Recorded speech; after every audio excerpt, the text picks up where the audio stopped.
Bismillahirrahmanirrahim. Alhamdulillahilladzi an'amana bi ni'matil iman wal islam wa salatu wassalamu ala Rasulullah sayyidina wa maulana Muhammad wa ala alihi wa sahbihi ajma'in. Assalamualaikum warahmatullahi wabarakatuh. Puji syukur mari kita panjatkan kepada Allah Subhanahu wa taala atas segala karunia dan nikmat-Nya. Mudah-mudahan di bulan suci Ramadan ini setiap detik yang kita gunakan membuahkan pahala bagi kita semuanya, dan bisa menjadikan penghapus dosa-dosa kita dan mengangkat derajat kita di depan Allah Subhanahu wa taala. Tak lupa kita panjatkan salawat serta salam senantiasa tercurah kepada junjungan kita Muhammad sallallahu alaihi wasallam, kepada seluruh keluarganya, pada sahabatnya, para tabi'in, kepada kita semua serta seluruh umat hingga akhir zaman yang menjadikan Rasulullah sallallahu alaihi wasallam sebagai uswatul hasanah. Saudara seiman, sebangsa, seperserikatan yang dirahmati Allah Subhanahu wa taala. Semoga puasa serta amal baik kita di bulan suci ini juga diterima oleh Allah Subhanahu wa taala, dan kita dianugerahkan keamanan fi amanillah dan kesehatan walafiat di tengah-tengah bencana dan cobaan COVID-19.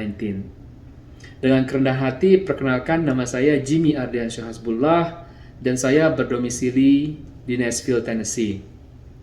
Dan insya Allah izinkan saya juga untuk berbagi pelajaran yang saya petik dari pengalaman yang pernah saya lalui. Dan semoga Allah senantiasa menerima taubat dan permohonan saya. Lisan itu diciptakan oleh Allah Subhanahu wa taala sebagai panca indera yang memiliki banyak fungsi. Dan Allah Subhanahu wa taala ciptakan agar kita gunakan dalam rangka beribadah kepadanya. Seperti Allah firman, Allah katakan dalam Quran, alam naj'alahu 'ainain wa lisanan wa safatain. Bukankah kami telah memberikan padanya dua buah mata, lidah, dan dua buah bibir? Akan tetapi akan sangat menyedihkan karena sebagian besar dari kita menggunakan anugerah ini tidak sesuai tujuan penciptaannya. Kita gunakan untuk hal-hal seperti berdusta, berguncing, memfitnah orang, menyebarkan kebencian dan lain-lain. Padahal Rasulullah dengan tegas memerintahkan kita agar orang-orang yang beriman kepada Allah Subhanahu wa taala berucap dengan perkataan yang baik. Lalu apa hubungan antara lisan dengan kesolehan seseorang? Tentu ada korelasinya. Cendekiawan muslim telah membagi kesolehan itu menjadi dua jenis. Yang pertama adalah kesolehan personal atau kesolehan vertikal. Yang kedua adalah kesolehan sosial atau kesolehan horizontal. Kesolehan personal disebut juga biasanya dengan kesolehan ritual, karena berkaitan erat dengan ritual ibadah yang berhubungan langsung dengan Allah Subhanahu wa taala sebagai wujud penghambaan murni seorang hamba kepada penciptanya. Sedangkan kesolehan sosial adalah suatu bentuk kesolehan yang tidak hanya ditandai oleh ruku, sujud, puasa, haji, tetapi ditandai oleh seberapa besar seseorang itu memiliki kepekaan sosial dan berbuat baik untuk orang-orang di sekitarnya. Kedua kesolehan tersebut adalah kesolehan yang dilakukan di dunia nyata. Sekarang saya ingin melebarkan cakupan kesolehan tersebut ke dunia maya atau ke dunia virtual.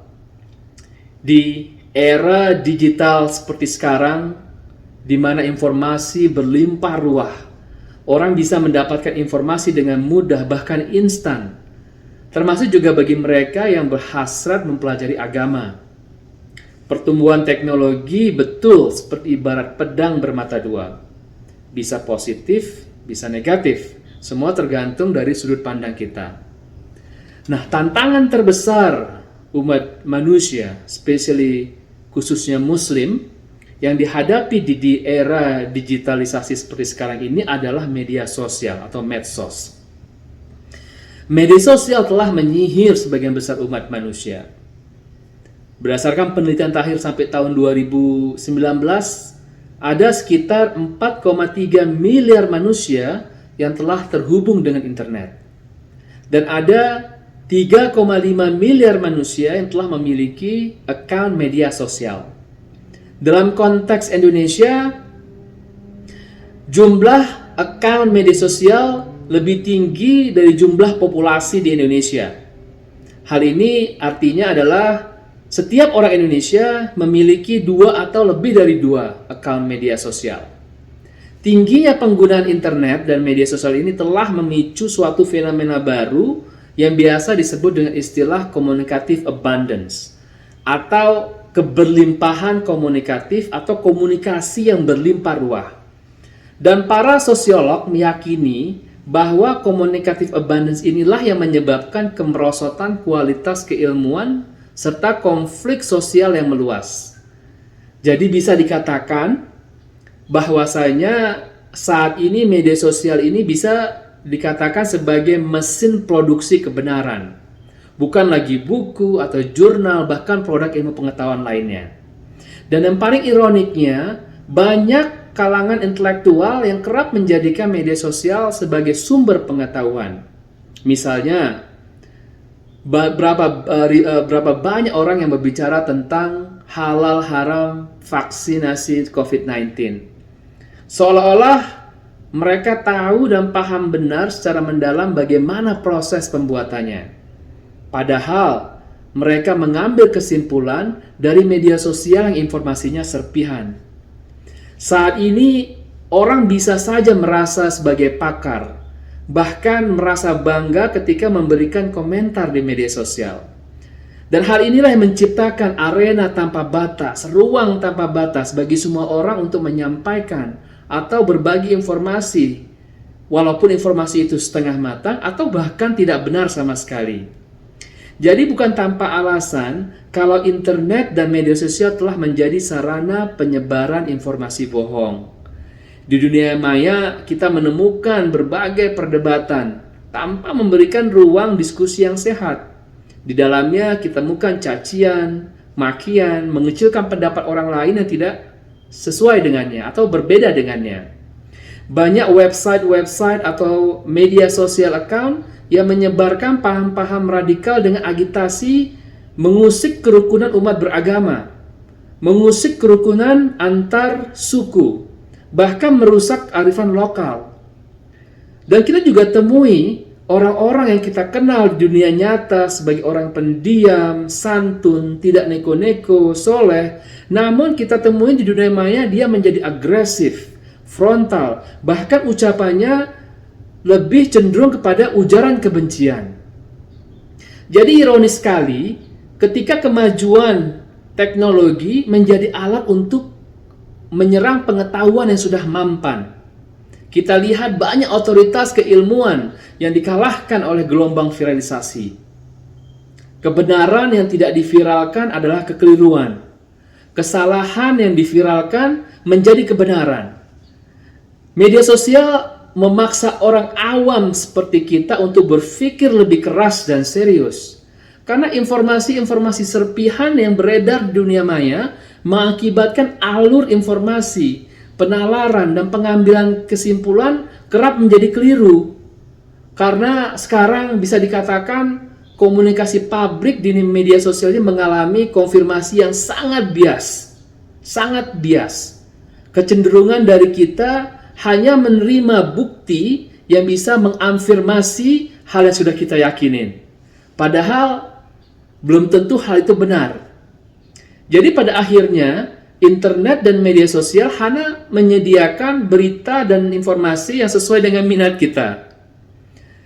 Jadi wafillah rahimullah, di era digitalisasi, virtualisasi seperti sekarang di mana informasi sangat membanjiri setiap orang, tidak hanya kesolehan yang bersifat individual dan kesolehan sosial, tapi diperlukan kesolehan digital sehingga dapat membentengi kita dari kerusakan-kerusakan yang tidak diinginkan. Kalau boleh saya mendefinisikan kesolehan digital adalah kualitas kebaikan seorang muslim yang mampu menerima, dia mampu bersikap kritis, menilai dan memutuskan apakah informasi itu benar, sahih, serta mampu menahan diri untuk tidak membagikan informasi itu sembarangan kepada pihak lain. Dan yang paling penting adalah tidak terlibat dalam sengketa di ruang publik yang telah menyulut atau dapat menyulut konflik sosial yang meluas. Allah Subhanahu wa taala memandu kita, mengajarkan kita bagaimana harus bersikap. Dalam surat Hujurat Allah katakan, hai orang-orang yang beriman, jika datang kepadamu orang fasik membawa suatu berita, maka teliti kebenarannya, agar kamu tidak mencelakakan suatu kaum dengan kebodohanmu, yang akhirnya kamu menyesali perbuatan tersebut. Jadi insya Allah ada 3 rukun, ada 3 cara yang kita bisa gunakan, kita aplikasikan untuk membentengi kita dari media sosial atau informasi-informasi yang bertebaran di media sosial.